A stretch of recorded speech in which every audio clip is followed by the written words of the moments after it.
Okay, for our first video we have the seriguela, which is, I guess, a seasonal fruit here. It says, remember your childhood. And it's from the cashew family. It kind of reminds me of sunflower seeds, where it's kind of a lot of work for little reward. You could see the size of the fruit compared to the size of the seed inside of it. Most people eat it as is with the skin and everything, but you spit most of it out because most of it is seed. I've seen different recipes of what you could do with it, and I shared them.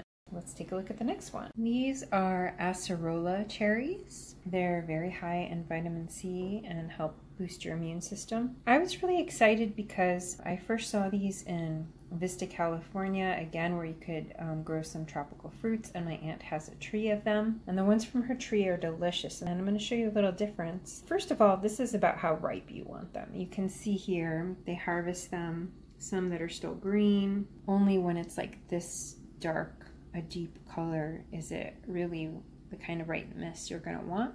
Everything else is going to be very, very tart. Usually they'll mix all of these in a drink, so you know the tartness is balanced with the sweetness, and they usually add sugar. But let's take a look inside. You can see inside it's kind of got a yellow flesh, and the taste is a sweet tart, almost like a sour gummy. You can see here the seeds. They have kind of like a butterfly wing shape, and there's about 3 of them in one. You can see here there's the sections where you would find the seeds.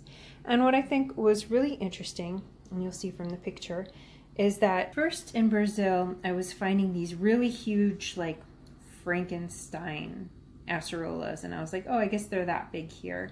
But these ones that I found were organic, and they're the smaller size. These are closer to the size that they were on my aunt's tree in California.